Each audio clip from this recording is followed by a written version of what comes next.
ದೇವಸ್ಥಾನದ ಬಳಿ ಕೆಲಸ ಮಾಡುವ ಗೈಡ್, ಶಾಲೆಗೆ ಹೋಗಿರಲ್ಲ, ಆದರೆ ಅವನು ಅದ್ಭುತವಾಗಿ ಇಂಗ್ಲೀಷ್ ಮಾತಾಡ್ತಾನೆ, ಯಾವುದೋ ಪರ್ಷಿಯನ್ ಮಾತಾಡ್ತಾನೆ, ಯಾವುದೋ ಕೆನಡಾ ಭಾಷೆಯಲ್ಲಿ ಹೇಳ್ತಾನೆ, ಹಿಂದಿಯಲ್ಲಿ ಮಾತಾಡ್ತಾನೆ, ಉರ್ದುವಿನಲ್ಲಿ ಮಾತಾಡ್ತಾನೆ. ಹೇಗೆ ಸಾಧ್ಯ? 8 ವರ್ಷ ನಮ್ಮ ಜೊತೆ ಇರ್ತಾರೆ, ಕನ್ನಡನೇ ಕಲಿಯಲ್ಲ.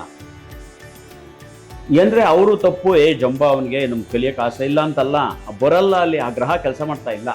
ನಿಮ್ಮ ಮಗು ಇಂಗ್ಲೀಷ್ನಲ್ಲಿ ಸ್ಕಿಲ್ ಆಗಬೇಕಾ, ಅಥವಾ ಇಂಗ್ಲೀಷ್ನಲ್ಲಿ ತುಂಬ ಒಳ್ಳೆ ಉನ್ನತ ಹಂತಕ್ಕೆ ಹೋಗ್ಬೇಕಾ, ಫಾರಿನ್ಗೆ ಹೋಗಿ ಅಲ್ಲಿ ಇಸ್ರೇಲ್ಗೆ ಹೋದರೆ ಇಸ್ರೇಲ್ ಭಾಷೆ, ಅಮೆರಿಕಾಗೆ ಹೋದರೆ ಅಮೆರಿಕ ಭಾಷೆ ಬೇಗ ಬೇಗ ಕಲಿಬೇಕಾ?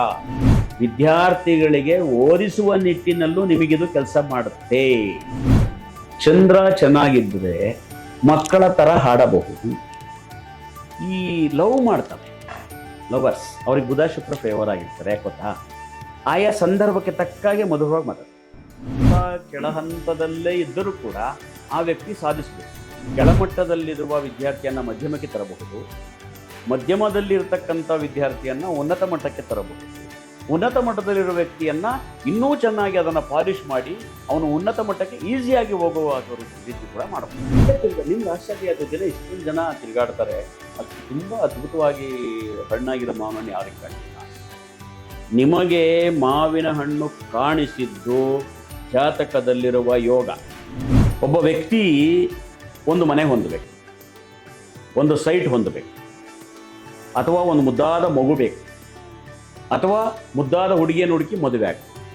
ಇದೆಲ್ಲದಕ್ಕೂ ಮನಸ್ಸಿನೊಳಗಡೆ ಇದು ನನಗೆ ಬೇಕು ಅಂತ ನೀವು ಸೂಚನೆ ಕೊಡಬೇಕು. ನಿಮಗೆ 35 ವರ್ಷ ಆದಮೇಲೆ ತುಂಬ ಒಳ್ಳೆಯ ದಿನಗಳು, 40 ವರ್ಷ ಆದಮೇಲೆ ತುಂಬ ಒಳ್ಳೆಯ ದಿನಗಳು.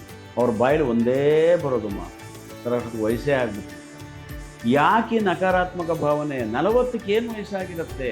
ಶಾಲಾ ವಿದ್ಯಾರ್ಥಿಗಳಿಗೆ, ನೌಕರಿಗೆ ಹೋಗುವಂಥ ಯುವಕರಿಗೆ, ಬಿಸ್ನೆಸ್ ಮಾಡತಕ್ಕಂಥ ಆ ವಯೋಮಾನದವರಿಗೆ ಇಷ್ಟು ನಾವು ಈ ಸಂಚಿಕೆಗಳಲ್ಲಿ ಹೇಳತಕ್ಕಂಥ ವಿಚಾರಗಳು ಸಂಪೂರ್ಣ ಮನದಟ್ಟು ಮಾಡಿಕೊಂಡರೆ, ಈ ಎಲ್ಲ ಗ್ರಹಗಳ ಆರಾಧನೆ, ಪ್ರಾರ್ಥನೆ, ನಾವು ಕೊಟ್ಟಿರ್ತಕ್ಕಂಥ ಮಂತ್ರಗಳನ್ನು ಮಾಡಿಕೊಂಡರೆ ಎಲ್ಲ ವಿದ್ಯಾರ್ಥಿಗಳು, ಎಲ್ಲ ವ್ಯವಹಾರಸ್ಥರು ಸಕ್ಸಸ್ ಕಾಣುವುದರಲ್ಲಿ ಸಂದೇಹವೇ ಇಲ್ಲ. ಯೂಟ್ಯೂಬ್ ಕ್ಷೇತ್ರದಲ್ಲಿ, ಇತಿಹಾಸದಲ್ಲಿ ಯಾರೂ ಅದನ್ನು ಹೇಳಿ, ಅದು ನಿಮಗೆ ನಮ್ಮ ಬಿ ಗಣಪತಿಯ ಚಾನಲ್ ಮೂಲಕ, ನಮ್ಮ ಮನೋಆಷ್ಟ್ರ ಸಂಸ್ಥೆಯ ಮೂಲಕ ನಿಮಗೆ ಕೊಡ್ತಾ ಇದ್ದೀವಿ.